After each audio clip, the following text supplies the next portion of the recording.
자, 안녕하세요.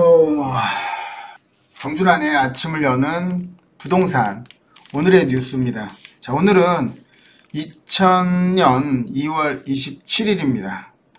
자, 오늘의 뉴스 첫 번째는 눈앞으로 다가온 인구 감소 데드크로스라는 어떤 주제로 신문 기사를 얘기 드릴 거고요. 두 번째는 마곡 구단지 로또 아파트 청약자 관심에 대한 얘기를 이제 드릴 거고요. 세 번째가 이제 수도권 공공분양 거주 요건 강화한다라는 것.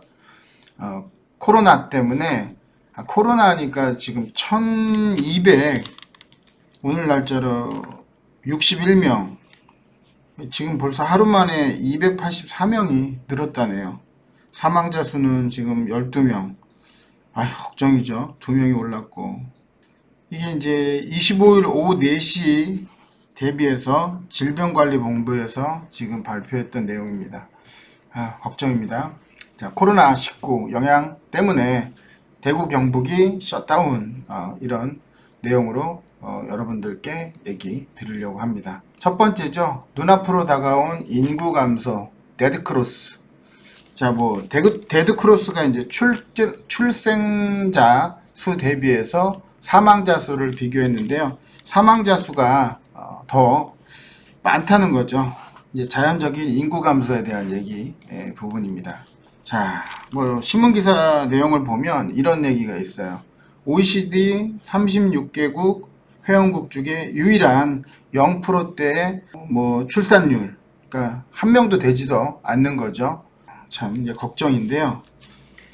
자, 내용을 보니까 이런 거예요. 지난해 합계 출산율이 0.92명, 또 역대 최고치를 경신했다. 그러니까 출산율이 한 명도 안 된다. 이런 얘기입니다.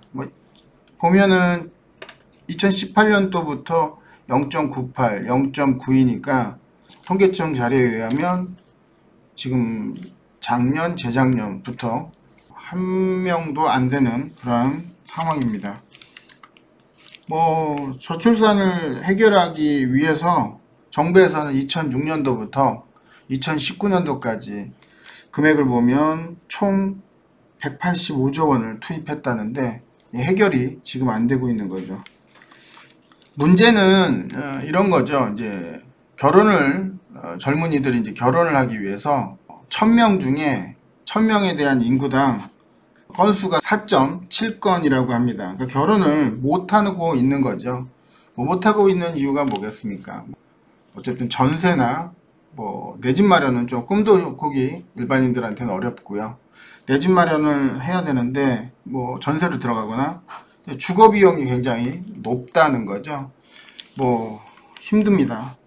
또 이제 고용 문제가 심각하죠. 청년들이 일자리를 구하기가 어려운 높은 취업 장벽이 있다.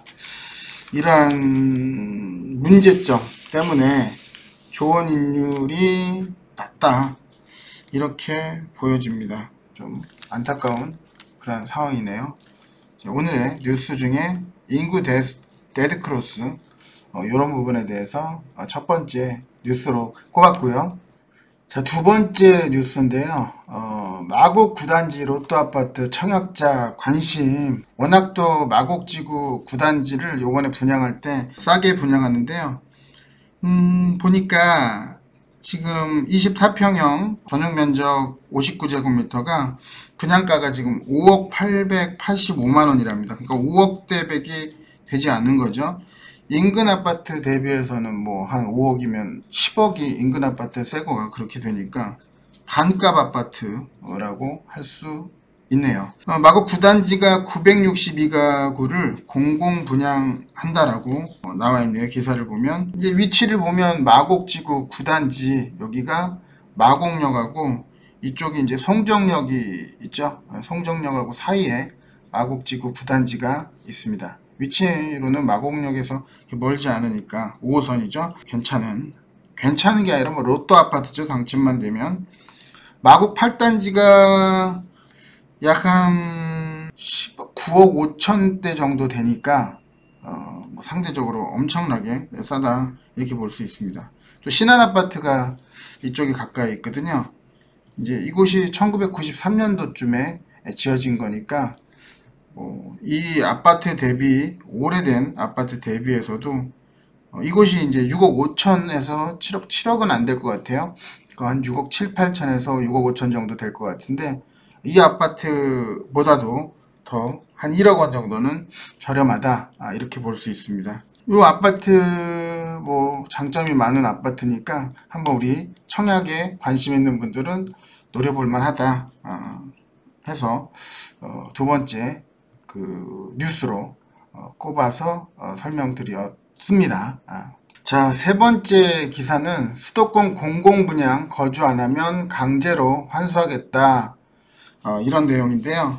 기사 내용을 보면 이제 수도권 공공분양 아파트를 분양을 받고도 3년에서 5년 정도 거주하지 않으면 LH인 한국토지주택공사한테 강제로 되팔아야 한다 해서 26일 국토부에 따르면 지난해 이 같은 내용으로 개정된 공공주택특별법이 오는 2020년이죠. 5월 27일부터 시행된다. 2018년 9.13 부동산 대책에 따른 후속 조치다, 이런 내용이 있죠.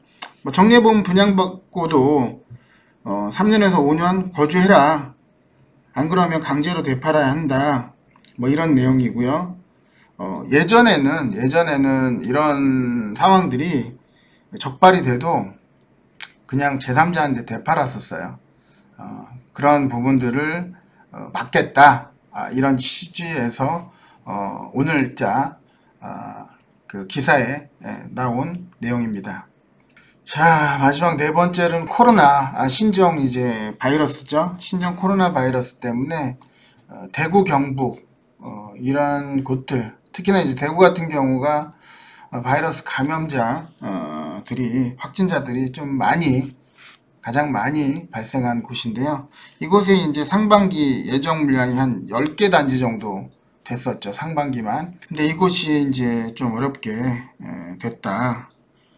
그래서 대거 분양을 연기한다라는 이제 신문 기사입니다. 이제 4월 달에 총선이 있잖아요. 이때 상반기 분양 일정이 줄줄이 연기될 수밖에 없다, 이런 신문 기사가 있고요. 근데 서울 같은 경우는 조금 약간 달라요. 서울 같은 경우는 이제 모델하우스 대신에 사이버 견본주택을 마련해서 분양을 하겠다는데, 예를 들어서 이제 흑석 3구역이나 수색 같은 경우 6, 7 구역, 증산 2 촉진구역이라든가 신반포 14 재건축 같은 경우, 이러한 것들이 이제 사이버 모델하우스를 견본주택을 하려고 하죠. 근데 이제 문제는 이런 코로나19, 코로나 이제 바이러스, 신종 코로나 바이러스 같은 경우, 이게 이제 계속적으로 분양이 연기가 되거나, 여기는 하겠지만요, 나머지 지역들을 이런 식으로 못하게 된다면, 또한 이제 집값이 또 상승할 수밖에 없는 그러한 견인차 역할을 하게 된다, 이런 문제가 발생할 수도 있습니다. 자, 이렇게 오늘의 뉴스를 마무리하고요. 아마 이제 우리 시청자분들도 출근을 하고 현재는 있습니다만, 이제 편집 때문에 시간이 좀 걸릴 것 같은데요. 지금 시간이 6시 45분입니다. 최대한도로 편집을 빨리 해서 여러분들한테 소식 전하려고 하고요. 오늘도 우리 애청자분들 행복한 하루 되시고요. 활기찬 하루가 되시기 바라겠습니다. 오늘도 정준환의 부동산 레시피였고요. 감사합니다.